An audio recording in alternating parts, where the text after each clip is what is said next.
प्रधानमंत्री जी, आपको बहुत बहुत धन्यवाद नेटवर्क 18 को ये एक्सक्लूसिव इंटरव्यू देने के लिए। आपके दर्शकों को हमारा नमस्कार। धन्यवाद। मेरा पहला सवाल सीधा और सरल सा है। आप 2 साल पहले बहुत भारी बहुमत से आए, निर्णायक बहुमत से आए और प्रधानमंत्री बने। आप अपने प्रधानमंत्री बनने तक के सफ़र को कैसे देखते हैं और सबसे बड़ी कामयाबी क्या मानते हैं? प्रधानमंत्री का दायित्व मिलने के बाद करीब 2.25 साल हुए हैं। भारत एक लोकतांत्रिक देश है और हमारे देश में जनता समय समय पर सरकारों का मूल्यांकन करती है, मीडिया भी मूल्यांकन करता है और आजकल तो प्रोफेशनल सर्वे एजेंसीज भी इसका एनालिसिस करती हैं और मैं इसको अच्छा मानता हूं और इसलिए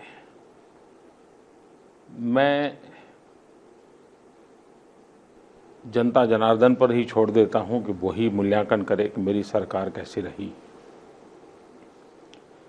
लेकिन मैं ये जरूर चाहूँगा कि जब भी मेरी सरकार का आप मूल्यांकन करें तो हमें दिल्ली सरकार में आने से पहले सरकार का हाल क्या था, देश का हाल क्या था, मीडिया में किन बातों की चर्चा हुआ करती थी, अगर उसको एक बार हम नज़र कर लेंगे तो हमें ध्यान में आएगा कि भाई पहले अखबार भरे रहते थे भ्रष्टाचार की बातों से, पहले अखबार भरे रहते थे निराशा की बातों से।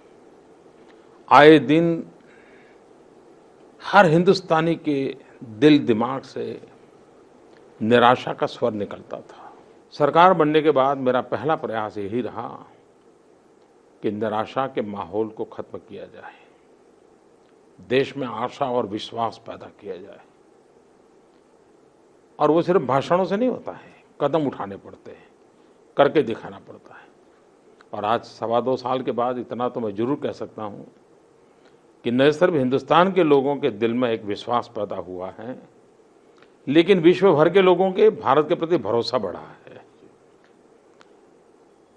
एक समय था जबकि हमें डूबती नैया के रूप में देखा जाता, ब्रिक्स की चर्चा होती तो कहते थे कि ब्रिक्स में जो BRICS है, उसमें जो आई है वो लुढ़क चुका है। आज कहते हैं कि भाई सबसे ब्राइट स्पॉट कोई है तो हिंदुस्तान है। तो ये अपने आप में मैं समझता हूँ कि मूल्यांकन करने का आसान तरीका होगा। जी, क्योंकि आप डेवलपमेंट एजेंडा के मुद्दे पर देश में आपकी सरकार आई, तो मेरे अगले कुछ प्रश्न इकोनॉमी को लेकर होंगे। काफ़ी मशक्क़त के बाद GST बिल आप पारित करने में कामयाब हुए। क्या आप ये बताना चाहेंगे कि आप इसको कितनी बड़ी कामयाबी मानते हैं और इससे आम आदमी को क्या लाभ मिलेगा? देश आज़ाद होने के बाद फाइनेंस और टैक्सेशन सिस्टम में जो रिफॉर्म हुए हैं, शायद ये आज़ाद हिंदुस्तान का सबसे बड़ा रिफॉर्म है। और इस रिफॉर्म से भारत में तो बहुत बड़ा बदलाव आएगा। हमारे देश में बहुत कम लोग टैक्स देते हैं। कुछ लोग इसलिए देते हैं कि दिल में देशभक्ति पड़ी है कि भाई देश के लिए मुझे कुछ करना चाहिए। कुछ लिए इसलिए देते हैं कि भाई कभी नियम तोड़ना नहीं चाहिए, कानून में रहना चाहिए, इसलिए देते हैं। कुछ लोग इसलिए देते हैं कि भाई बेकार में कहीं पचड़े में पड़ जाएंगे, परेशानी में आ जाएंगे, जान छोटी लाखों पाए, दे दो। लेकिन ज़्यादातर इसलिए नहीं देते हैं कि प्रोसेस इतनी कठिन होती हैं और एक बार इस चक्कर में पैर पड़ गया तो पता नहीं कब निकलेंगे, डर रहता है। GST के बाद इतना सरलीकरण हो जाएगा कि सामान्य व्यक्ति भी देश के लिए कुछ करना चाहता है तो जरूर टैक्स देने के लिए आगे आएगा। इसलिए कोई कठिनाइयाँ नहीं होगी, बड़ी सरल प्रोसेस से हो जाएगा। दूसरा, आज भी आप जाओगे तो होटल में खाना खाओगे तो बिल आएगा, बिल के नीचे ये शेष, वो शेष, डिगना शेष, फलाना शेष, और व्हाट्सएप पर लोग भेजते हैं कि ये इतना बिल और इतना शेष, ये सब निकल जाएगा। ये सामान्य मानवी को तो एकदम सरल हो जाएगा। दूसरा हम देखते हैं कि ऑक्ट्रॉय के स्थान पर या स्टेट टू स्टेट जो चेक पोस्ट है वहाँ देखें, मीलों तक हमारी व्हीकल्स की लाइनें खड़ी हैं। और जब कोई व्हीकल खड़े रहते हैं तो देश की इकोनॉमी को बहुत नुकसान करते हैं।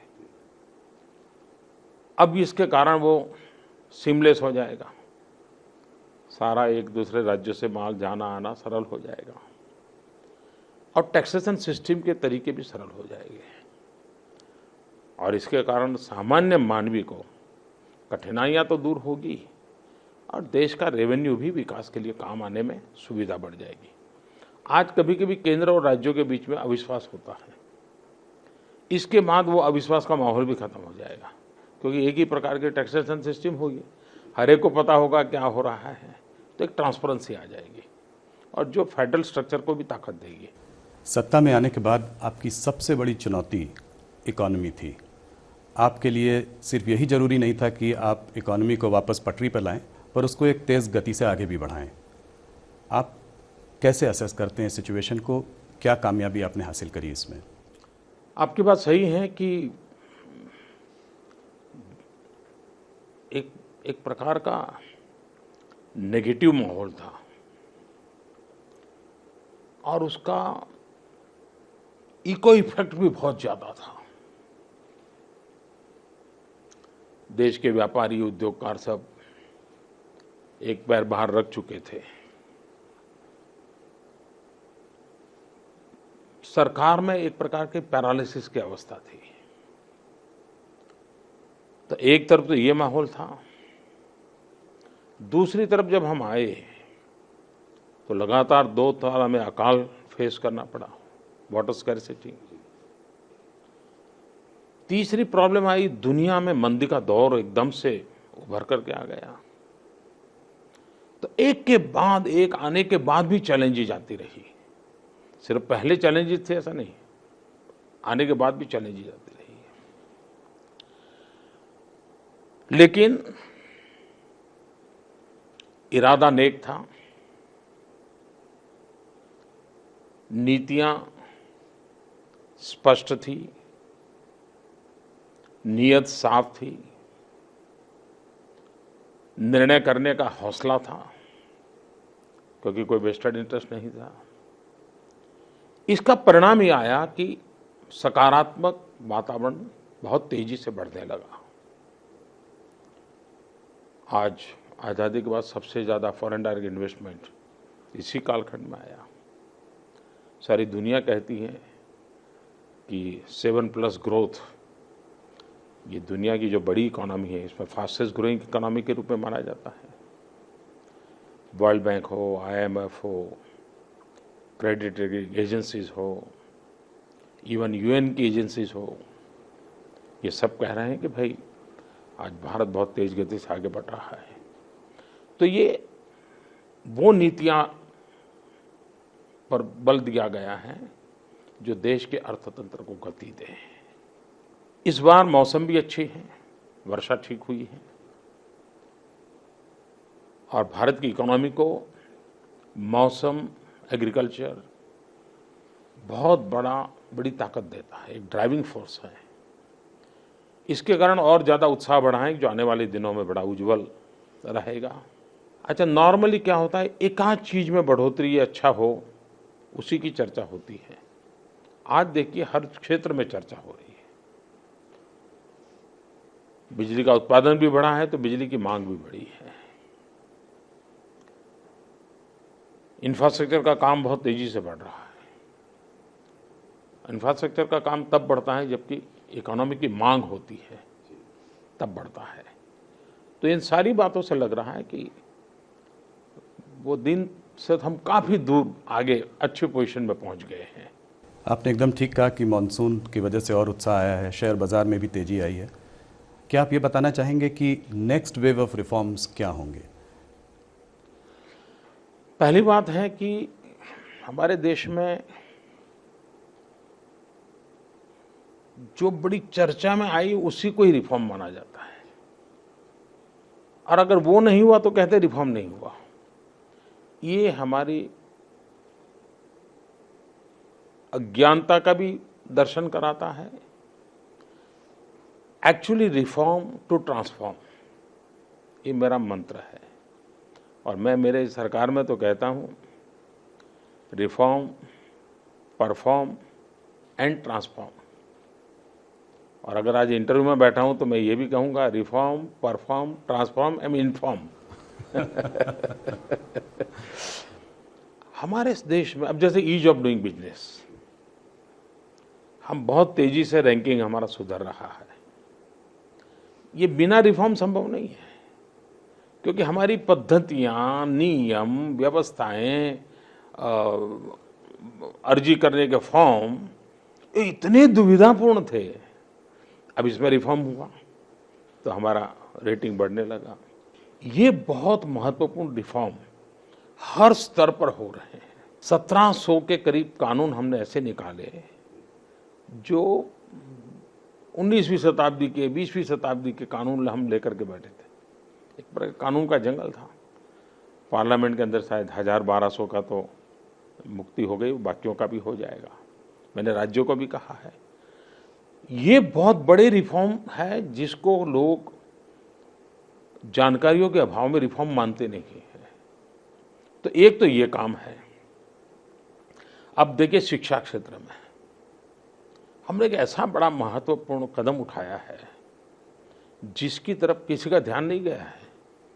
हमने कहा है यूनिवर्सिटीज 10 सरकारी 10 प्राइवेट, वे यूजीसी के सारे नियमों से बाहर निकाल देंगे। हम वो अप्लाई करें, हम ऊपर से उनको एक्स्ट्रा पैसा देंगे और वो वर्ल्ड क्लास यूनिवर्सिटी बनने की दिशा में हमें क्या करके दिखाते हैं।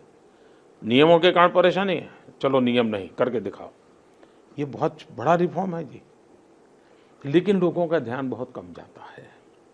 हमारे यहाँ डायरेक्ट बेनिफिट ट्रांसफ़र, ये अपने आप में बड़ा रिफॉर्म है।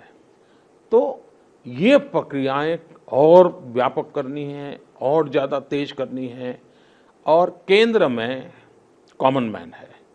सामान्य मानवी की सुविधाएं कैसे बढ़े, सामान्य मानवी की सरलता कैसे बढ़े, सामान्य मानवी को उसके हक का कैसे मिले, इन चीज़ों पर हम बल देना चाहते हैं। इकोनॉमिक सुधार काफ़ी हुआ है, पर उसके बावजूद प्राइवेट इन्वेस्टमेंट अभी भी थोड़ा स्लो है।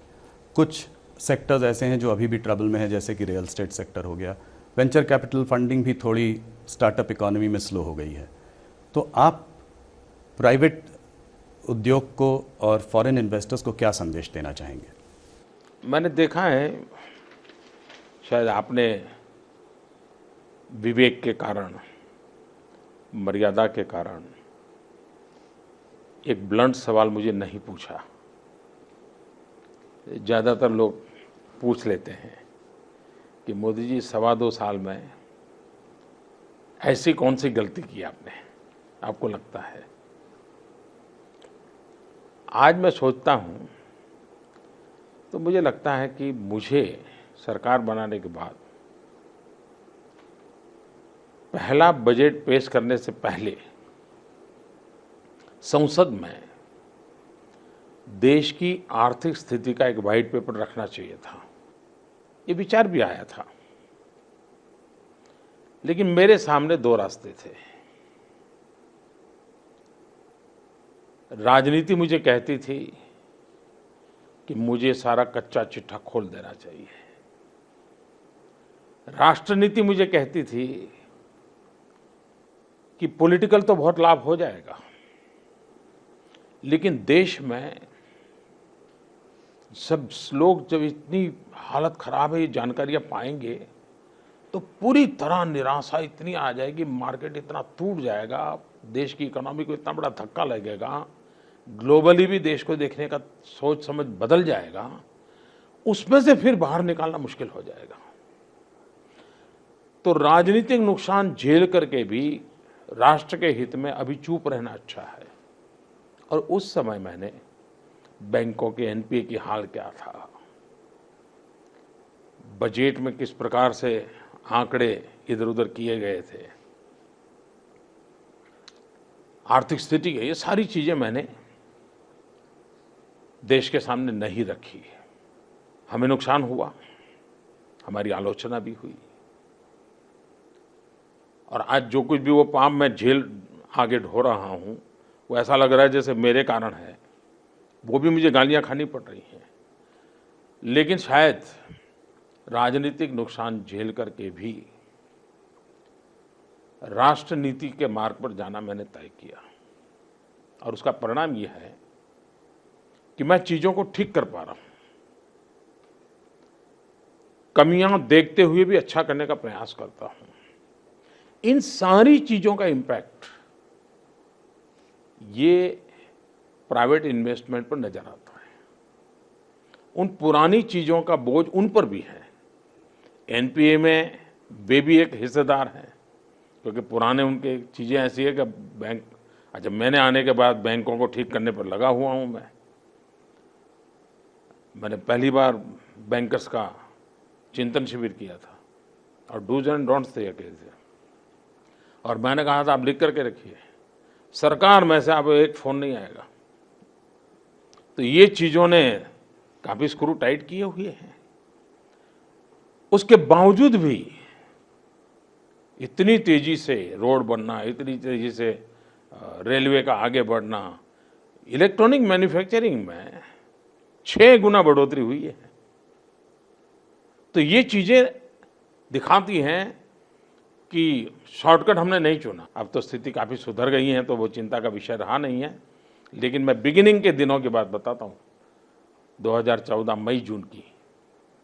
लेकिन मैंने वो रास्ता, कठिन रास्ता चुना, और देश में जो निष्पक्ष भाव से एनालिसिस करने वाले लोग हैं, वो जब इसका एनालिसिस करेंगे तो मुझे विश्वास है कि उनके लिए बहुत बड़ा सरप्राइज होगा। पर मोदी जी, कच्चा चिट्ठा तो आपने फिर भी एक तरीके से खोल ही दिया। काफ़ी लोग कहते हैं कि ब्लैक मनी पे क्रैकडाउन करके आज ज़्यादातर छोटे मोटे बिजनेसमैन या तो दुबई या लंदन में छुपे हुए हैं। इसके अलावा पॉलिटिकल डायनेस्टीज़ को भी आपने नहीं छोड़ा, तो क्या ये प्रक्रिया जारी रहेगी? पहली बात है कि अभी तक पॉलिटिकल दृष्टि से न मैंने सोचा है, न मैं सोचूंगा। मैं 14 साल तक एक राज्य में मुख्यमंत्री रह के आया हूं, और इतिहास गवाह है कि मैंने राजनीतिक कारणों से एक भी फाइल कभी खोली नहीं थी, और मुझ पर ऐसा आरोप कभी नहीं लगा है। यहां भी मुझे 2.25 साल हुए हैं। सरकार की तरफ से कोई फाइल खोलने की इंस्ट्रक्शन नहीं है। कानून कानून का काम करेगा, मुझे लिपापोती करने का भी हक नहीं है। कानून कानून का काम करेगा। तो किसी डायनेस्टी को हमने नहीं छोड़ा, ये जो आपका एनालिसिस है वो सही नहीं है। दूसरी बात है, मेरी सरकार बनने के बाद पहले ही दिन मेरी सरकार की पहली कैबिनेट का पहला निर्णय था, जो 4 साल से अटका पड़ा था पुरानी सरकार में, सुप्रीम कोर्ट के कहने के बाद अटका पड़ा था, और वो था ब्लैक मनी को लेकर के एसआईटी बनाना। हमने एसआईटी बना दी, एसआईटी काम कर रही है, सुप्रीम कोर्ट इसकी निगरानी कर रही है, और हम इस काम पे। दूसरा एक महत्वपूर्ण काम हुआ कि ब्लैक मनी के खिलाफ ऐसा कानून बना है कि अब हिंदुस्तान से कोई विदेश में रुपये भेजने की हिम्मत नहीं कर सकता है। तो ये तो एक काम हो गया कि नया ब्लैक मनी का खेल समाप्त हुआ। दूसरा, इन भारत के अंदरूनी जो काले धन है, उसके लिए हमने काफ़ी कानूनी परिवर्तन किए हैं। 30 सितंबर तक एक स्कीम चल रही है, अगर किसी को अभी भी मुख्य धारा में आना है तो हम मौका देना चाहते हैं। और मैंने पब्लिकली कहा है कि 30 सितंबर आपके लिए आखिरी तारीख है। किसी न किसी कारण से आपकी गलती हो गई या कुछ गलत हो गया है, जानबूझ करके किया है, अनजाने में किया, ये मौका है। आप मुख्य धारा में आ जाइए, और शांति की नींद लेने का रास्ता आपके लिए लेकर आया हूं मैं, उसको स्वीकार कीजिए। और 30 तारीख के बाद अगर मैं कोई कठोर कदम उठाता हूं तो कोई मुझे दोष नहीं दे सकता है। देश की गरीब जनता का पैसा है, इसको लूटने का अधिकार किसी को नहीं है। और ये मेरा कमिटमेंट है। मैं पूरी ताकत से लगा हूं और कोशिश जारी रखूंगा।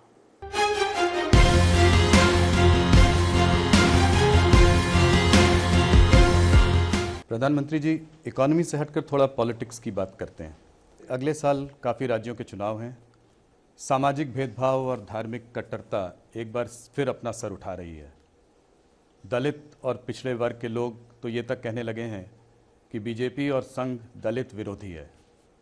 तो आप कैसे इस बात का आश्वासन दिलाएंगे देशवासियों को कि आपका मुद्दा सिर्फ विकास और विकास ही है? देश को तो पूरा भरोसा है कि हमारा मुद्दा विकास ही है। देश की जनता में कोई कंफ्यूजन नहीं है। लेकिन जो लोग कभी नहीं चाहते थे ऐसी सरकार बने, जो लोग कभी नहीं चाहते थे कि पिछली वाली सरकार जाए, उनकी परेशानियां चल रही हैं। तो विकास का मुद्दा ही हमारा मुद्दा है, विकास का मुद्दा ही हमारा मुद्दा रहेगा। और ये कोई राजनीतिक मुद्दा नहीं, ये मेरा कन्विक्शन है कि देश में अगर गरीबी से मुक्ति चाहिए तो विकास करना पड़ेगा। देश के गरीबों को एम्पावर करना पड़ेगा। जहां तक कुछ घटनाओं का सवाल है, ये निंदनीय है। किसी भी सभ्य समाज को ऐसी घटनाएं शोभा नहीं देती हैं। लेकिन हमें ये नहीं भूलना चाहिए कि लॉ एंड ऑर्डर ये राज्य का विषय होता है। हम सिलेक्टिव चीज़ों को उछाल करके मोदी के गले मड़ने का षड्यंत्र कर रहे हैं। ऐसा करने वालों का क्या हेतु सिद्ध होगा ये तो मैं नहीं जानता हूं, लेकिन इससे देश का नुकसान होता है। ऐसी घटनाएं नहीं होनी चाहिए। अगर आंकड़ों से देखें, चाहे कम्युनल वायलेंस हो, कौमी हुल्लड़, दलित भाई बहनों पर हुए अत्याचार हो, आदिवासियों पर हुए अत्याचार हो, पिछली सरकार की तुलना में आंकड़े बताते हैं कि इस सरकार के समय ऐसी घटनाएं काफी मात्रा में कम हुई है। लेकिन मुद्दा ये नहीं है कि आपकी सरकार में क्या हुआ और मेरी सरकार में क्या हुआ। मुद्दा ये है कि समाज के नाते हमें शोभा नहीं देता है। हजारों साल का हमारा पुराना समाज, जिसमें कुछ विकृतियां आई हैं, हमें समझदारी से इन विकृतियों से अपने समाजों को बाहर निकालना होगा। ये सामाजिक समस्या है, उसकी जड़ें बहुत पुरानी हैं। अगर हम राजनीति करते जाएंगे ऐसे सामाजिक प्रश्नों पर, तो उन समाजों का भी अहित करते हैं जिनके साथ सदियों से अन्याय हुआ है। आज देश में आदिवासी एमपी, आदिवासी एमएलए, दलित एमपी, दलित एमएलए, भारतीय जनता पार्टी की संख्या बहुत बड़ी मात्रा में है। और जब से मैंने बाबा साहब आम्बेडकर की 125वीं जयंती मनाई, जब यूएनओ में बाबा साहब आम्बेडकर की जयंती मनाई गई, दुनिया के 102 देशों में बाबा साहब आम्बेडकर की जयंती मनाई गई, पार्लियामेंट में 2 दिन लगातार बाबा साहब आम्बेडकर के कार्यों पर, जीवन पर चर्चाएं हुई, तो कई लोगों को लगा अरे ये मोदी तो बाबा साहब आम्बेडकर का भक्त है, तो उनको परेशानी होने लगी। तो जो लोग अपने आप को कुछ विशेष वर्गों के ठेकेदार मान करके देश में तनाव पैदा करना चाहते हैं, उनको ये गुजारा नहीं हुआ कि मोदी तो एकदम से दलितवादी है, मोदी तो आदिवासियों के पीछे पागल है। मैं इस देश के दलित, पीड़ित, शोषित, वंचित, आदिवासी, महिलाएं, इनके कल्याण के लिए प्रतिबद्ध हूं। जिनकी राजनीति में आड़े आ रहा है वो संकट पैदा कर रहे हैं। और इसलिए अनाप शनाप आरोप लगा रहे हैं। जिन्होंने देश को जातिवाद के जहर पिला पिला करके देश को तबाह कर दिया है, इन्होंने सामाजिक समस्याओं को राजनीतिक रंग देना बंद करना चाहिए। हम सब ने एक दायित्व से आगे बढ़ना चाहिए। और मैं समाज को भी कहना चाहूंगा, क्या सभ्य समाज को इस प्रकार की घटनाएं शोभा देती है क्या? मैंने लाल किले पर से कहा था बलात्कार की घटनाओं का, मैंने कहा मां बाप जरा अपने बेटों को तो पूछे वो कहां जा रहे हैं, क्या कर रहे हैं। बेटियों को तो हम पूछ रहे हैं। हमारे समाज में ये बदलाव के लिए, अब जैसे स्वच्छता का मसला है, मैंने देखा है कि मीडिया ने सकारात्मक माहौल बनाया है, मीडिया कंट्रीब्यूट कर रहा है। क्या सामाजिक एकता में भी मीडिया कंट्रीब्यूट कर सकता है? और मुझे लगता है कर सकता है। हमारी अपेक्षा है, आग्रह भी है, और जितनी चिंता मुझे देश की और समाज की है उतनी मीडिया वालों को भी है। तो हम सब मिल करके, और मैं राजनेताओं को भी कहूंगा और मेरी पार्टी के राजनेताओं को भी कहूंगा, अनाप शनाप बयानबाजी, किसी भी व्यक्ति के लिए, किसी भी समाज के लिए कुछ भी बोल देना, मीडिया वाले तो आएंगे आपके पास, वो डंडा लेके खड़ा हो जाएगा क्योंकि उसको तो टीआरपी करनी है, लेकिन आपको देश को जवाब देना है। और इसलिए सार्वजनिक जीवन में जीने वाले, चाहे हम सामाजिक कार्यकर्ता हो, राजनीतिक कार्यकर्ता हो, हम किसी समाज विशेष का प्रतिनिधित्व करते हो, तो भी देश की एकता, समाज की एकता, समाज जीवन की समरसता, इसमें किसी भी हालत में उदासीनता नहीं बरतनी चाहिए।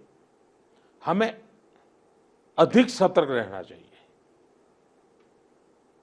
जब कभी हमें शरीर पर छोटा सा घाव लगता है तो एक कागज भी अगर उसको हाथ छूता है तो दर्द होता है। हजारों साल की इन बुराइयों के कारण हमारे गांव इतने गहरे हैं, उसमें एक छोटी सी भी घटना हम कर देंगे तो उसकी पीड़ा कितनी होगी इसका हमको अंदाज नहीं है।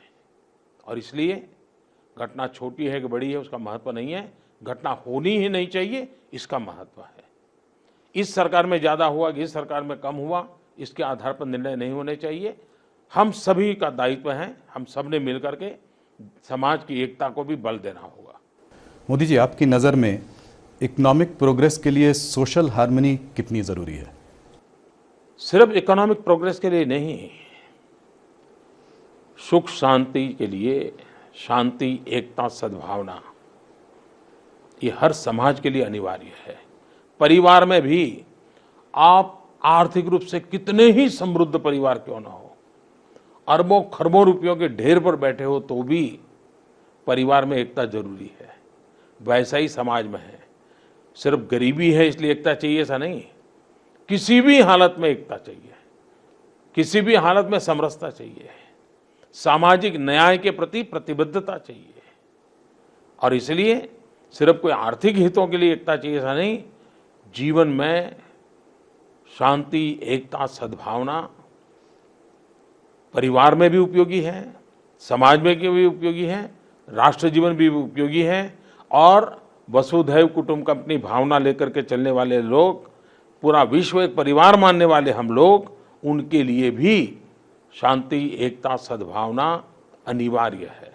सभी पॉलिटिकल पार्टीज मोदी जी गरीबी हटाने की बातें करती हैं, मगर गरीबी हमारे देश में बहुत चिंता का विषय है, बढ़ती जा रही है। जॉब क्रिएशन दूसरी तरफ भी आपके लिए एक बहुत बड़ा चैलेंज है और आपने इस पर पूरी नज़र भी रखी हुई है।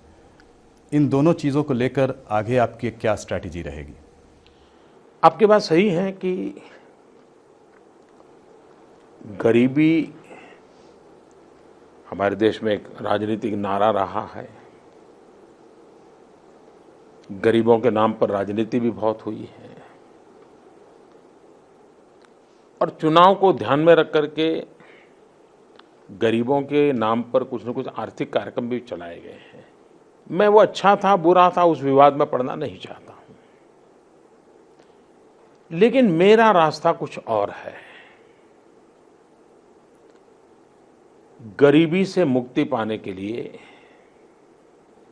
हमें गरीबों को एम्पावर करना होगा। अगर गरीब सशक्त होता है तो उसमें इतनी ताकत है कि वो गरीबी को खत्म कर देगा। गरीब को गरीब रख करके राजनीति तो हो सकती है, लेकिन गरीबी मुक्ति का रास्ता तो गरीब को सशक्त करने में ही है। सशक्त करने में सबसे पहली बात है शिक्षा, दूसरी बात है रोजगार। आर्थिक एम्पावरमेंट, इकोनॉमिकल एम्पावरमेंट अगर आता है तो फिर वो स्थितियों को बदलने के लिए खुद ताकतवर बन जाता है। हमने पिछले दिनों जितनी चीज़ों को अमल किया है, जैसे मुद्रा योजना, करीब 3.5 करोड़ लोगों ने मुद्रा योजना का लाभ लिया और करीब 1.25 लाख करोड़ से ज़्यादा रुपया उनके पास आया। और उसमें अधिकतम ऐसे हैं जो पहली बार बैंक से पैसा मिला है। वे कोई न कोई काम करेंगे, स्विंग मशीन लाएंगे, कपड़े सिलाई करेंगे, कुछ ना कुछ करेंगे। हो सकता है वो एक आध आदमी को रोजगार भी दे। ये जो एम्पावरमेंट है उसको आगे बढ़ने की ताकत देता है, बच्चों को पढ़ाने की ताकत है। माने उसने एक टैक्सी ले ली तो उसका मन करेगा बच्चों को अच्छी शिक्षा दो, वो आगे बढ़ेगा। हमने एक काम किया है स्टैंड अप इंडिया। मैंने सभी बैंकों को कहा है कि आप एक दलित, एक आदिवासी और एक महिला, हर ब्रांच इनको आर्थिक मदद करें, उनको एंटरप्रेन्योर बनाएं। देश में 1.25 लाख ब्रांच है। अगर ऐसे 3-3 लोगों को भी अगर वो एम्पावर कर दें तो एक साथ 4-5 लाख परिवार, जिनके पास पहले कुछ इस प्रकार की ताकत नहीं थी, वो ताकत मिलेगी। तो वो कितना बड़ा आर्थिक ताकत बन जाएंगे। स्टैंड अप कार्यक्रम चल रहा है, स्टार्टअप, नौजवानों को मैं रोजगार देने के लिए स्टार्टअप चला है। एक छोटा सा ऐसी चीज जो हमने निर्णय किया और राज्यों को मैंने एडवाइजरी भेजी है कि आप इस दिशा में आगे बढ़िए। हमारे देश में आजकल जो बड़े बड़े मॉल बनते हैं, लाखों रुपये, करोड़ों रुपये खर्च करके, उनको बंद करने का कोई टाइमिंग नहीं है। वो रात को 10 बजे चला सकते हैं, 12 बजे चला सकते हैं, सुबह 4 बजे चला सकते हैं। लेकिन एक छोटा सा दुकानदार होगा तो सरकार का आदमी डंडा लेके खड़े हो जाएंगे, चलो बंद करो, शाम हो गई है। क्यों भाई? हमने कह दिया ये छोटे व्यापारी लोग हैं जो छोटा कारोबार चलाते हैं, उनको 365 दिन चलाने की छूट है, 24/7 चलाने की छूट है, ताकि वो अपना कारोबार चला सके और एक आध आदमी को रोजगार भी दे सके। और हमारे देश में सबसे ज़्यादा इकोनॉमी को ड्राइव करने के लिए ये लोग हैं। इन सबको बल देने का प्रयास चला। हमने स्किल डेवलपमेंट पे बहुत बड़ा बल दिया है। स्किल डेवलपमेंट आज के समय की मांग है।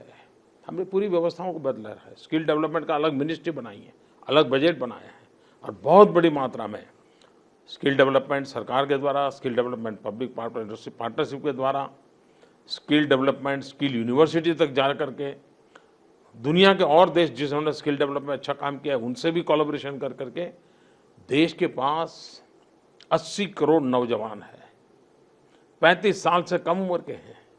अगर इन नौजवानों के हाथ में हुनर है तो हिंदुस्तान का भाग्य बदल सकते हैं और उस पर हम बल दे रहे हैं। तो आर्थिक गतिविधि के केंद्र में देश का नौजवान है, देश का रोजगार है। एग्रीकल्चर सेक्टर में भी वैल्यू एडिशन की दिशा में जाएंगे तो रोजगार की संभावनाएं और बढ़ेगी और देश का गांव का जवान जो कृषि छोड़ करके शहर की ओर मजबूरन जाना पड़ रहा है, उसको भी अगर वैल्यू एडिशन और कृषि आधारित ग्रामीण उद्योग, उसको अगर हम बल देंगे तो वो रोजगार की संभावनाएं वहाँ पैदा होगी। हम उस पर बल लगा रहे हैं और उसके अच्छे परिणाम नजर आ रहे हैं। आप शायद पहले प्रधानमंत्री हैं जिन्होंने देश विदेश में बाहर भी जो भारतवासी बसे हुए हैं उनसे आपने एक सीधा संवाद किया, एक सीधी बातचीत की। इसका देश को क्या लाभ हुआ? हर चीज लाभ और नुकसान के तराजू से नहीं तोलनी चाहिए। दुनिया के किसी भी देश में जो हिंदुस्तानी है, किसी भी पद पर क्यों ना हो, उसके दिल में एक चीज रहती है कि मेरा देश आगे बढ़े। और अगर हिंदुस्तान का थोड़ा सा भी गलत खबर उसको मिलती है तो वो सबसे ज़्यादा पीड़ित होता है। वो दूर होता है तो ज़्यादा उसके मन को ये चीज़ें चुभती है। हम यहाँ रहते हैं तो रोज़मर्रा 10 चीज़ों से गुजरते हैं तो ज़्यादा आदी भी हो जाते हैं, वो नहीं होता है। वो बहुत ही भारत के प्रति लगाव रखता है, लेकिन उसको अवसर नहीं मिलता है, चैनल नहीं मिलते हैं। हमने नीति आयोग में भारत के विकास पर डायस्पोरा की ताकत को स्वीकार किया है, उसकी बेसिक चीज़ों में स्वीकार किया है। दुनिया में इतनी बड़ी ताकत है जिसके पास अनुभव है, ग्लोबल एक्सपोजर है, एकेडमिक क्वालिफिकेशन है, क्वालिटी है, देश के लिए कुछ न कुछ करने का इरादा है, और वो जहां भी है भारत के प्रति उसका प्रेम जरा भी कम नहीं हुआ है, तो उससे हमें अपने से अलग क्यों रखना चाहिए? उससे नाता तो जोड़ना चाहिए, और वो कभी न कभी भारत का सच्चा एम्बेसडर बनेगा। और मैंने देखा है कि सरकार के मिशन के ज़्यादा हमारे भारतीयों के व्यवहार के कारण और उनके संबंधों के कारण भारत की पहचान की ताकत ज़्यादा उभरती है। तो मिशन प्लस डायस्पोरा, ये दोनों इकट्ठी होती हैं तो अनेक गुना बढ़ जाती है। तो मेरी ये भूमिका रही और उसका बहुत लाभ मिल रहा है।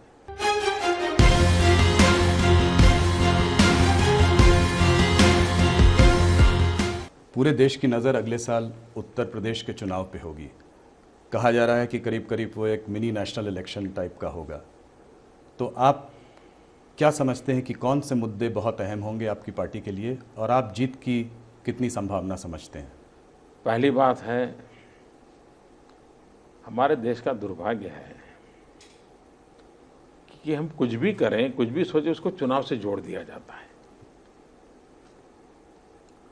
जहां 1.25 साल के बाद चुनाव होने वाले हैं, फिर भी अगर आप कुछ करते हो तो कहते हो वो उस चुनाव के लिए कर रहे हो। तो ये पॉलिटिकल पंडित जो सुपर पॉलिटिकल पंडित है, उनके दिमाग में से राजनीति जाती रही है। प्रत्यक्ष 24 घंटे राजनीति करने वालों से ज़्यादा एयर कंडीशन कमरे में बैठे हुए सुपर पॉलिटिशियनों की राजनीति ज़्यादा तेज चलती है। हमारे देश में दुर्भाग्य से लगातार चुनाव चलते रहते हैं, कभी यहां तो कभी वहां, चुनाव चुनाव चुनाव चलते रहते हैं। और उसके कारण हर निर्णय को चुनाव के तराजू से तोला जाता है, हर बात को, हर विचार को चुनाव के तराजू से तोला जाता है। जितना जल्दी हम देश को चुनाव के संदर्भ में देश चलाने और राज्य चलाने की बातों से जोड़कर रखा है, हमारा बहुत नुकसान हो रहा है। समय की मांग है कि हम दोनों को थोड़ा अलग करें। चुनाव जब घोषित हो जाए, तब जब अपना अपना मैनिफेस्टो लेकर के आए, तब चुनाव के साथ जोड़े जाए, उसके पहले क्यों जोड़ते हैं? और मैं तो देख रहा हूं कि पिछले दिनों मुझे जितनी पॉलिटिकल पार्टियां मिली हैं, कोई प्रखरता से और कोई दबी जबान में, हर कोई कहता है कि साहब ये बार बार चुनाव के चक्कर से देश को बाहर निकालिए। क्यों न लोकसभा और विधानसभा के चुनाव साथ साथ हो, उसी समय क्यों न स्थानीय स्वराज के चुनाव हो। हफ्ते 10 दिन के अंदर चुनाव का सारा काम पूरा हो जाए, 5 साल देश चलता रहे, तो कुछ गति आएगी, निर्णय आएंगे, ब्यूरोक्रेसी भी काम करेगी। ये सुझाव सब दूर से आ रहा है, लेकिन ये काम कोई एक दल नहीं कर सकता, सभी दलों को मिलकर के करना पड़ेगा। ये काम सरकार नहीं कर सकती। इलेक्शन कमीशन के नेतृत्व में सभी राजनीतिक दल जब सोचेंगे तब होगा।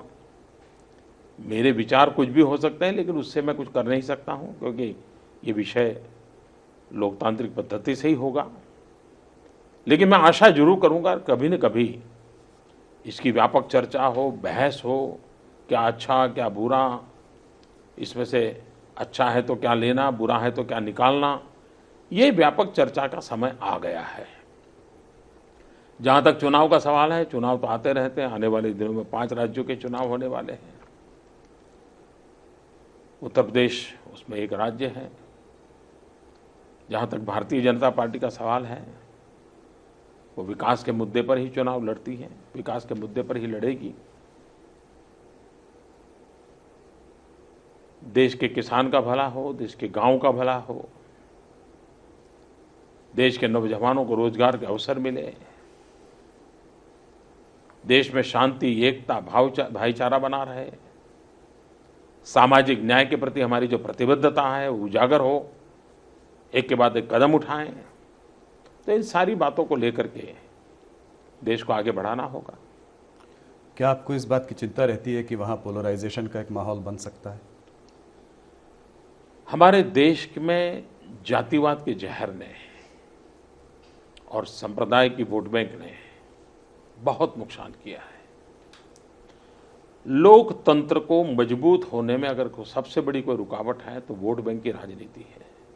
पिछले लोकसभा के चुनाव में वोट बैंक की राजनीति का माहौल नहीं था, विकास की राजनीति का माहौल था। समाज के हर तबके ने मिलकर के 30 साल के बाद देश में पूर्ण बहुमत वाली सरकार बनाई। तो समाज का एक बहुत बड़ा तबका अब उस ओर मुड़ चुका है। हो सकता है आने वाले दिनों में उत्तर प्रदेश भी उत्तर प्रदेश की भलाई के लिए, उत्तर प्रदेश के लोगों की भलाई के लिए विकास को केंद्र में रख करके वोट देने की दिशा में आगे आएगी, ऐसी हम आशा करते हैं। प्रधानमंत्री जी, एक और बहुत बड़ा जो मुद्दा है वो है जम्मू कश्मीर का मुद्दा। आज जम्मू कश्मीर झुलस रहा है, आपकी पार्टी भी वहाँ सरकार में शामिल है और स्थिति काफ़ी बिगड़ती जा रही है। आपकी नज़र में वहाँ की समस्या हल करने का क्या उपाय है? एक तो हम जम्मू कश्मीर की जब बात करते हैं तब जम्मू भी है, लद्दाख भी है, बेली भी है, ये एक पूरा चित्र हमने लेना चाहिए। देश आजाद हुआ, भारत का विभाजन हुआ, उसी दिन से इस समस्या के बीज बोए गए हैं। हर सरकारों को इस समस्या के साथ जूझना पड़ा है। तो समस्या नहीं है, समस्या नई नहीं है, समस्या बहुत पुरानी है। मुझे विश्वास है कि कश्मीर के नौजवान गुमराह नहीं होंगे। हम सब शांति, एकता, सद्भावना के साथ मिलजुल करके चलेंगे तो जो कश्मीर सच्चे अर्थ में हमने जन्नत के रूप में अनुभव किया है, वो जन्नत हम सब के लिए सच्चे अर्थ में जन्नत बनी रहेगी। समस्याओं के समाधान भी होंगे। और इसलिए मैं हमेशा कहता हूं, कश्मीर को विकास भी चाहिए, कश्मीर की जनता को विश्वास भी चाहिए। और 125 करोड़ देशवासी कश्मीर घाटी के नागरिकों को विकास देने के लिए भी प्रतिबद्ध हैं और विश्वास देने में कभी भारत ने कमी नहीं बरती है। वो विश्वास आज भी है, वो विश्वास आगे भी बढ़ेगा। तो विकास और विश्वास के मार्ग पर हमें आगे बढ़ना है और हम सफलता पाएंगे। माना जाता है कि आपके शासनकाल में हाई लेवल करप्शन काफ़ी कम हो गया है, मगर लो लेवल पे करप्शन अभी भी काफ़ी प्रबल है। इसके लिए आपकी कुछ रणनीति रहेगी? मैं आपका आभारी हूं कि आपने इस बात को स्वीकार किया कि हाई लेवल पे करप्शन नहीं है। अगर गौमुख में गंगा साफ है तो फिर नीचे भी धीरे धीरे गंगा साफ होती जाएगी। आपने देखा होगा बहुत सारे ऐसे निर्णय किए गए हैं जिसने करप्शन की संभावनाओं को ही नाकाम कर दिया है। जैसे हमने गैस सब्सिडी को डायरेक्ट बेनिफिट ट्रांसफर स्कीम में डाल दिया और उसके कारण जो गोस्ट क्लाइंट थे, जो गलत सब्सिडियां इस्तेमाल करते थे, वो बंद हो गया। चंडीगढ़ में 30 लाख लीटर केरोसिन जाता था। हमने टेक्नोलॉजी का उपयोग किया, जिसके घर में गैस कनेक्शन है, जिसके घर में बिजली है, उसको केरोसिन की ज़रूरत नहीं। और जिसको गैस कनेक्शन नहीं था उनको दे दिया। चंडीगढ़ को हमने केरोसिन फ्री कर दिया। तो 30 लाख लीटर केरोसिन जो कि काली बाजारी में बेचने का कारण था, बंद हो गया। अभी मुझे हरियाणा के मुख्यमंत्री मिले थे, वो कह रहे थे कि नवंबर महीने तक वे 8 डिस्ट्रिक्ट को केरोसिन फ्री कर देंगे। इसका मतलब ये हुआ कि करप्शन जाने के रास्ते होगा। यूरिया, आपको मालूम है कि हमारे देश का किसान हर वर्ष यूरिया के लिए तड़पता था, ब्लैक मार्केट में लेना पड़ता था और काले बाजार करने वालों का बड़ा ठेका था।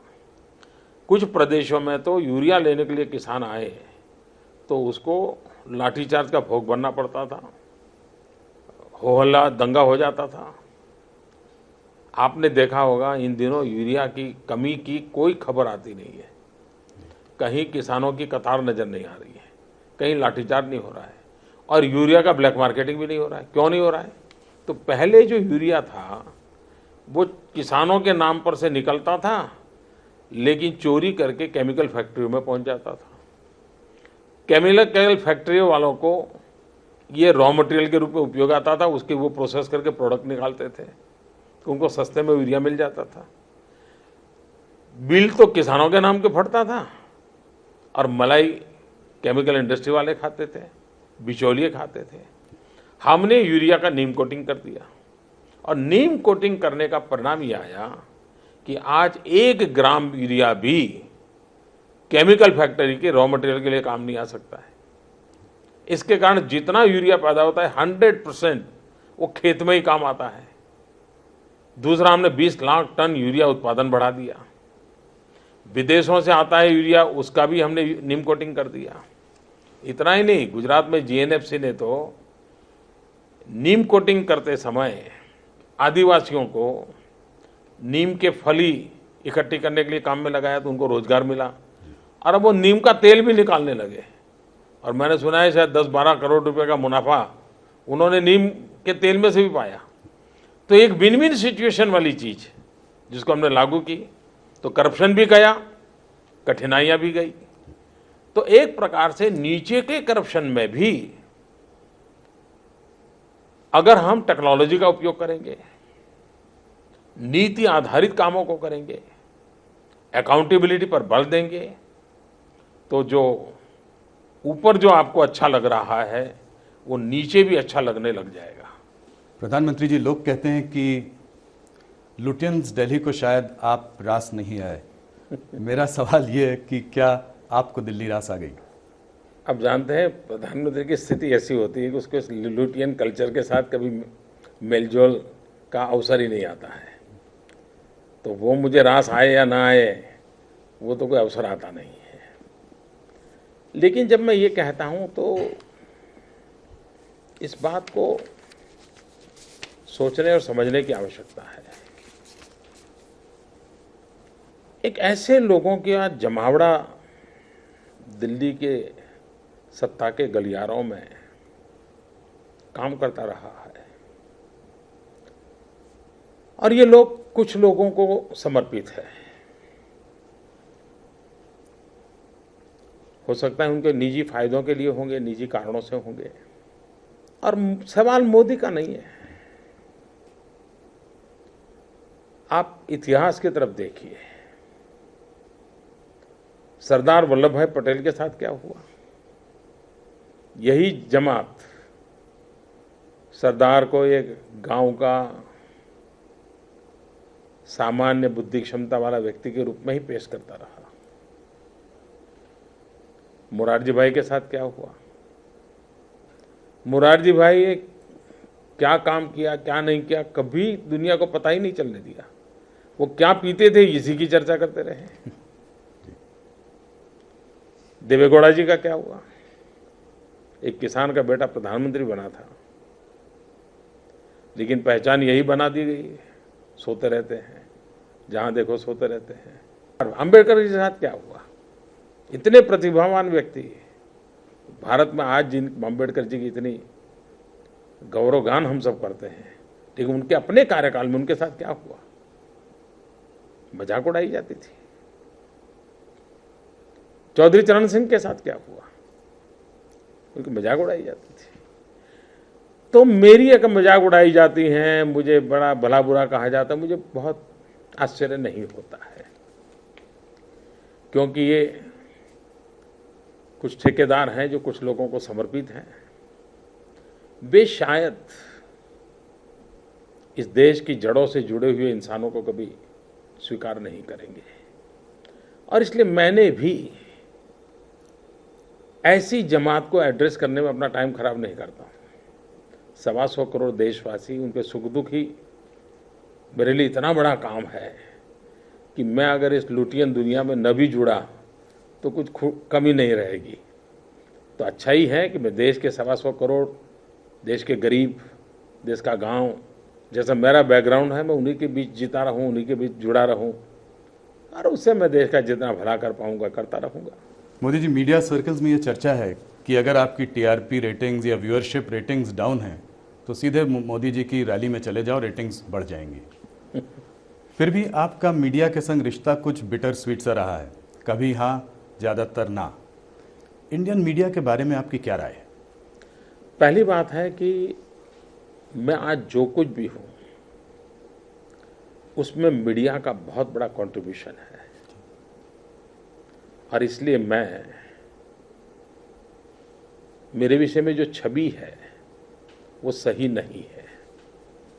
मेरे लिए ये शिकायत हो सकती है कि मोदी जी चलते फिरते बाइट नहीं देते हैं, मोदी जी विवादास्पद मसाला नहीं देते हैं, इंटरव्यू भी बड़ी कठिनाई से तो ये शिकायत तो बहुत स्वाभाविक है। मैं ज़्यादातर काम में लगा रहता हूँ, और आदत रहे कि चलो भाई काम ही बोलेगा, तो ये शिकायत में उनका हक भी है। दूसरा, मैं बहुत सालों तक संगठन का काम किया,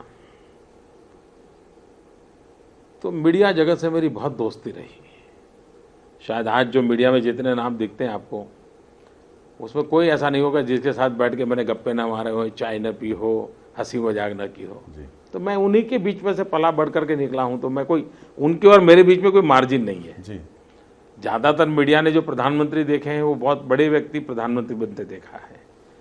मेरा केस ऐसा है कि मैं मीडिया को दोस्ताना तरीके में से निकला हुआ एक प्रधानमंत्री हूँ, और शायद इतने सारे मीडिया को नाम से बुलाने वाला भी शायद मैं पहला प्रधानमंत्री रहा हूँ। तो उनकी अपेक्षाएं बहुत स्वाभाविक हैं। मीडिया अपना काम करता है, वो करता रहे, और मेरा स्पष्ट मत है कि सरकार के कामकाज का कठोर से कठोर एनालिसिस होना चाहिए, क्रिटिसिज्म होना चाहिए, वरना लोकतंत्र चल ही नहीं सकता है। लेकिन दुर्भाग्य ये है कि आज मीडिया को इतनी आपाधापी है, टीआरपी के लिए उसको इतना दौड़ना पड़ता है कि उसके पास रिसर्च करने का टाइम बहुत कम बचा है, और रिसर्च किए बिना क्रिटिसिज्म संभव नहीं है। क्रिटिसिज्म करने के लिए आपको 10 मिनट भी क्रिटिसिज्म करना है तो 10 घंटे रिसर्च करना पड़ता है। अब वो आज मीडिया के पास समय ही नहीं बचा है, वो भी दौड़ते हैं कैमरा ले करके, और क्रिटिसिज्म न होने के कारण आरोपों की तरफ चले जाते हैं सब लोग, तू मैं की तरफ चले जाते हैं, और उसके लोकतंत्र का भी नुकसान होता है, और सरकारों में सुधरना चाहिए जो एक डर पैदा होना चाहिए वो डर भी निकल जाता है। तो ये डर अगर सरकारों में से निकल जाएगा तो देश का नुकसान बहुत होगा। इसलिए मैं तो चाहता हूं कि मीडिया बहुत ही क्रिटिकल हो, मीडिया तथ्यों के आधार पर क्रिटिसिज्म करे, इससे देश का भला होगा। तो मैं तो उस पक्ष का व्यक्ति हूं, और इसलिए ये ठीक है कि मीडिया की कुछ मजबूरियां हैं, अब उनको भी इस कंपटीशन में टिके रहना है, और ज़्यादातर मीडिया हाउस घाटे में चल रहे हैं, तो उनकी चिंता तो बहुत स्वाभाविक है। और कुछ काम में आऊँ ना आऊँ, अगर इस काम में भी मीडिया के लिए मैं आता हूँ तो चलो भाई, मेरे लिए संतोष की बात है। और आपने तो कहा कि रैली में आने से उनका टीआरपी बढ़ जाता है, मैंने देखा है कि शायद मुझको गाली देने वालों को मैदान में ला करके टीआरपी आजकल बढ़ाने का बड़ा प्रयास हो रहा है। तो रैली से ज्यादा गाली काम आती है। मीडिया की तरह ही जुडिशरी के साथ भी आपके रिश्ते में कुछ खींचातानी, कुछ तनावपूर्ण रिश्ता रहा है। ऐसा क्यों है और इसका क्या हल है? ये बिल्कुल ही गलत सोच है। ये सरकार ऐसी है कि जिसको नियमों से चलना है, कानून से चलना है, संविधान के तहत चलना है, उसको किसी भी संवैधानिक इंस्टीट्यूशन के साथ संघर्ष की संभावना नहीं है, तनाव की संभावना नहीं है। और ये जो बाहर जो परसेप्शन बना है वो सही नहीं है। संविधान की मर्यादा में जुडिशरी के साथ जितना नाता रहना चाहिए उतना रहता है, जितना ऊष्मापूर्ण वातावरण नाता रहना चाहिए उतना ऊष्मापूर्ण रहता है। और सरकार की तरफ से जितनी मर्यादाओं का पालन करना चाहिए उन सारी मर्यादाओं का पालन करने का मेरा भरपूर प्रयास रहता है। आपने हमें बहुत समय दिया। थोड़े कुछ पर्सनल क्वेश्चंस पूछना चाहूँगा। हमारे दर्शक जानना चाहेंगे कि असली मोदी का रूप क्या है, तो मैंने सोचा कि कुछ पर्सनल सवाल आपसे, थोड़ा सा समय। और आप जब देश में आए, हम लोगों को एक स्ट्रांग लीडर मिला, एक डिसाइसिव लीडर मिला, लोगों ने आप में लौह पुरुष देखा, तरह तरह की चीज़ें देखी। दूसरी तरफ कुछ 2 सालों में हमने ये भी देखा कि आप बहुत बार भावुक भी हो गए, कुछ 2-4 बार तो रोने, 2-3 बार रोने भी लगे। तो दर्शक ये जानना चाहेंगे कि नरेंद्र मोदी का असली रूप क्या है, या कितने अनेक रूप हैं? अगर आप किसी फौजी को सीमा पर देखोगे, वो जी जान से खप जाता है, मरने मारने पर तुल जाता है, क्योंकि वो उसकी ड्यूटी है। लेकिन वही जवान जब अपने बेटे के साथ खेलता है, उस समय अगर आप चाहोगे तो वहाँ भी वो बंदूक दिखा के आँख तान करके खड़ा रहे। और उसका मतलब ये नहीं कि उसके 2 रूप है, एक ही रूप है।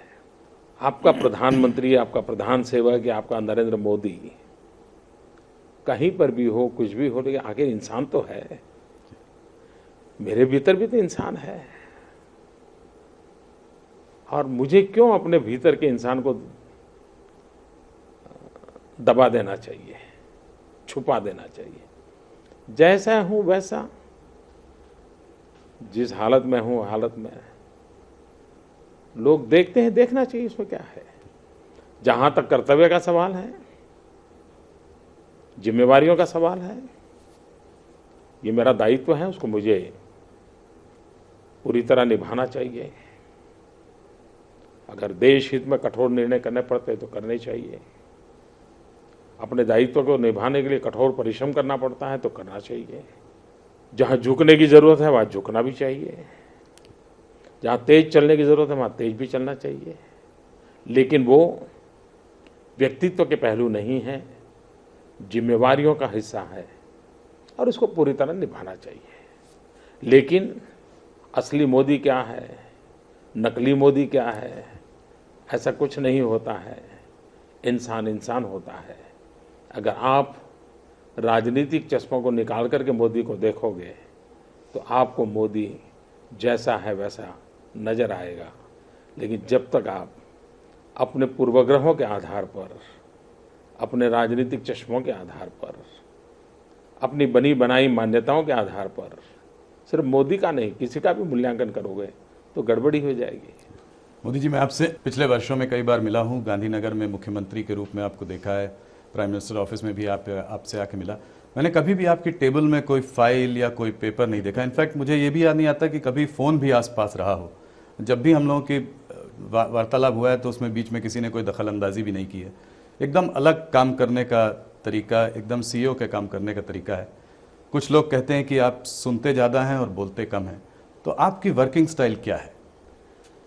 आपने काफ़ी सही ऑब्जर्वेशंस किए हैं और मैं आपका आभारी हूं, क्योंकि मेरी छवि ये बनाई गई है कि मैं किसी को सुनता नहीं हूं। छवि ये बनाई गई है कि मैं दुनिया को डांटता हूँ। आपकी बात सही है। देखिए, मेरा जो विकास हुआ है उसका एक कारण मैं बहुश्रुत हूँ।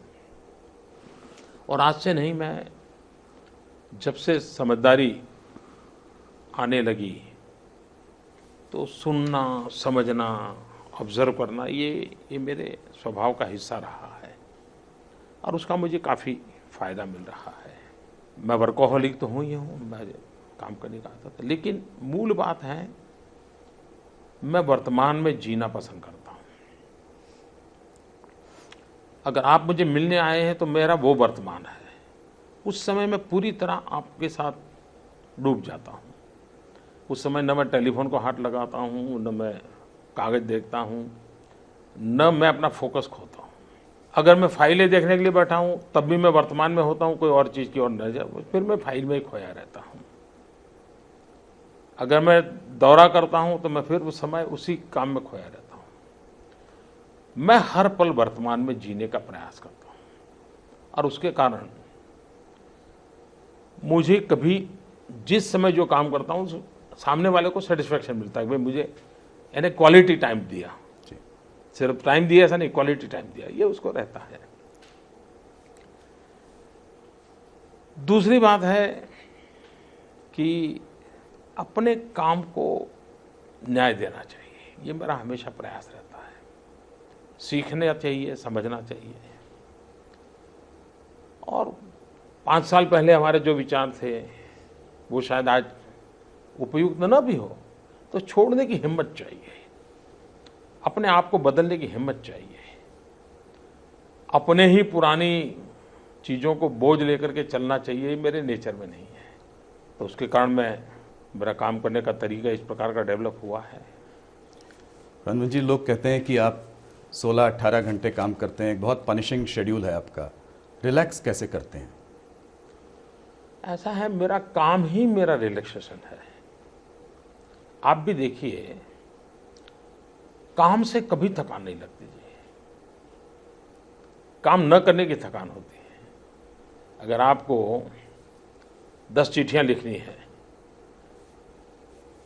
और आपने 2 लिखी तो आपको थकान में से यार 8 रह गई, लेकिन 10 पूरी कर दी, खाना भी छूट गया, तो आपको संतोष, अगर वाह चलिए आज काम हो गया, 10 चिट्ठी लिख दी। एक्चुअली काम न करने की थकान होती है, काम करने का संतोष होता है और संतोष हमेशा नई शक्ति देता है। ये मैंने भी अनुभव किया और मैं नौजवान मित्रों को हमेशा कहता हूँ कि थकान जो है वो मनोवैज्ञानिक ज़्यादा होती है और किसी की कैपेसिटी कम नहीं होती है। काम का जितना वॉल्यूम, आपकी कैपेसिटी अपने आप उतनी उभरेगी। आप नई नई चैलेंज उठाते जाइए, आपके भीतर से ताकत उभरती जाएगी। आपके पास इनबिल्ट है ही है, लेकिन आपने कभी इसका इस्तेमाल नहीं किया है। मोदी जी, किसी शख्स का आपके ऊपर बहुत प्रभाव जिसका रहा हो, उसके बारे में ज़रा कुछ बताइए। वैसे मुझे बचपन में फ़ायदा मिला। हमारा जो गांव था वो गायकवाड़ स्टेट था और गायकवाड़ महाराजा की एक विशेषता रही थी कि वो हर गांव में लाइब्रेरी बनाते थे। गायकवाड़ की गवर्नमेंट स्कूल होती थी, प्राथमिक स्कूल हमेशा होती थी। मेरी पढ़ाई भी गवर्नमेंट की प्राथमिक स्कूल में हुई। तो छोटी स्कूल होती हैं तो गरीब बच्चे उस स्कूल में आते हैं, तो टीचर का ध्यान भी ज़्यादा रहता है, पर्सनल अटेंशन रहता है। उसमें से किताबें पढ़ने का शौक़ लगा था बचपन में। अब तो नहीं पढ़ पाता हूँ, और लाइब्रेरी अच्छी थी तो किताबें पढ़ता था, तो वो मेरे मन को झकझोरते थे। बाद में मैं 12, 13, 14 साल की उम्र में स्कूल में ऑरेटरी वक्तृत्व स्पर्धा में भाग लेने लग गया। तो फिर मैं देख रहा था मुझे विवेकानंद जी के कोटेशन जरा ज़्यादा अच्छे लगते थे बोलने में, एक बड़ा मिजाज से बोल सकता था, तो उसमें थोड़ा और गहरा जाने लगा। तो और डिबेट में काफ़ी हिस्सा लेता था। हिंदी भाषा पर भी मुझे ज़्यादा रुचि बढ़ने लग गई। तो एक प्रकार से कह सकता हूँ कि विवेकानंद जी का विचारों का प्रभाव काफ़ी रहा मुझ पर, अभी भी शायद वो रहता होगा। मेरा आखिरी सवाल, भारत के इतिहास में नरेंद्र मोदी खुद को कहाँ पाते हैं? जो इंसान वर्तमान में जीने का शौकीन हो वो इतिहास की चिंता क्यों करे, और जीवन में कभी भी ऐसी गलती नहीं करनी चाहिए कि अपने लिए कुछ करें। देखिए, हमारे देश का दुर्भाग्य ये रहा है कि कि सरकारों ने भी अपनी छवि बनाने की भरपूर कोशिश की, राजनीतिक दलों ने भी अपनी छवि बनाने की भरपूर कोशिश की, शासन पर बैठे हुए लोगों ने भी अपनी छवि बनाने की भरपूर कोशिश की। काश अच्छा होता अपनी छवि के बजाय हमने देश की छवि बनाने के लिए अपने आप को खपा दिया होता। 125 करोड़ देशवासी ये इतिहास की अमर कथा है। उन 125 करोड़ देशवासियों में एक मोदी होगा, उससे ज़्यादा कुछ नहीं हो। ऐसी ही मोदी की पहचान हो, वो 125 करोड़ में खो गया हो, 125 करोड़ में लिप्त हो गया हो, इतिहास के किसी पन्ने पर नज़र ना आता हो। अगर ऐसी ज़िंदगी जी करके जाऊं, अपने आप को पूरी तरह खपा दूं, आहूत कर दूं, तो उससे बड़ा जीवन का आनंद क्या होगा? यही खुशी होगी। मोदी जी, आपका बहुत बहुत धन्यवाद। आपने हमारे बहुत सारे सवालों का जवाब दिया, बहुत समय दिया। आपको पता ही है, ये मेरा पहला in front of camera interview है। 20 साल से मैं पत्रकार हूँ, पर पहली बार टीवी में इंटरव्यू लेने की हिम्मत की। And it is indeed my privilege and an honour that I interviewed you as the prime minister of the country. Thank you for doing this and we wish you all the very best. आप तो आर्थिक जगत के रहे हैं, आपका चिंतन मनन आर्थिक क्षेत्र का रहा है, फिर भी आपने आज राजनीति का भी काम कर लिया। लेकिन मुझे अच्छा लगा, आपका कॉन्फिडेंस लेकर के मुझे अच्छा लगा। पहला इंटरव्यू इतने कॉन्फिडेंस के साथ कोई कर ले, ये अपने आप में बहुत बड़ी बात, और वो भी कैमरा के सामने कर ले, बहुत बड़ी बात है। मैं आपको सचमुच में बधाई देता हूँ, और आगे भी इसको करते रहिए। आपके पास आप इंटरव्यू देते भी रहिएगा। सिर्फ मेरी मत कीजिए, औरों का कीजिए, औरों का कीजिए। कहिए है, देश में बहुत लोग हैं, राजनेताओं से ज़्यादा बहुत लोग हैं जिसका हमने इंटरव्यू करना चाहिए। मुझे कभी कभी जब चुनाव के समय खास पत्रकार आते हैं, आपका शेड्यूल क्या जी, तो सुबह बेडरूम से निकलते ही वो कैमरा लगा देते हैं, जी, क्या नाश्ता किया, क्या किया, वो काफ़ी कहते हैं। कभी कभी मुझे लगता है कि आप जैसे चैनल, ये जो स्पोर्ट्समैन होते हैं, उनकी दिनचर्या देखें साहब। सामान्य मानवी को मालूम नहीं है कि हमारे खिलाड़ी कितना परिश्रम करते हैं, वो नींद पर कितना कंट्रोल करते हैं, खाने पर कितने बंधन स्वीकार करने पड़ते हैं उनको, कैसी कठोर तपस्या करते हैं, और 10-10, 12-12 साल करते हैं, तब एक खिलाड़ी तैयार होता है। लेकिन लोगों को मालूम ही नहीं है। कभी आप ये राजनेताओं के पीछे समय खराब करते हो, कभी इन खिलाड़ियों की तरफ देखिए साहब, कैसी तपस्या करके वो आगे आते हैं। वो हार जाए तो भी उसकी तपस्या कम नहीं होती। ये देश के नौजवानों को दिखाना चाहिए। इसलिए अगर आपका इंटरव्यू लेने का शौक है, तो मैं तो सबसे पहले कहूँगा कि आपकी चैनल, ये जो रियो में गए थे, उसमें से 30 लोगों को पसंद करें और उनका पूरा जीवन दिनचर्या देश को दिखाएं। देश में खिलाड़ियों के प्रति एक देखने का तरीका बदल जाएगा। हमारा चैनल CNN News 18 स्पोर्ट्स पे काफ़ी बल देता है, पर ये आपका बहुत अच्छा आइडिया है और इसको हम आगे जरूर बढ़ाएंगे। सचमुच में इससे फायदा होगा, देश को पता चले सर, राजनेताओं के सिवाय भी देश में बहुत हस्तियां हैं, बहुत ताकत पड़ी हुई है। जितना हम और शक्ति और ताकत देंगे, आपका TRP भी बढ़ेगा। Thank you prime minister. मैं बहुत बहुत धन्यवाद, आपके दर्शकों का भी बहुत बहुत धन्यवाद। Thank you.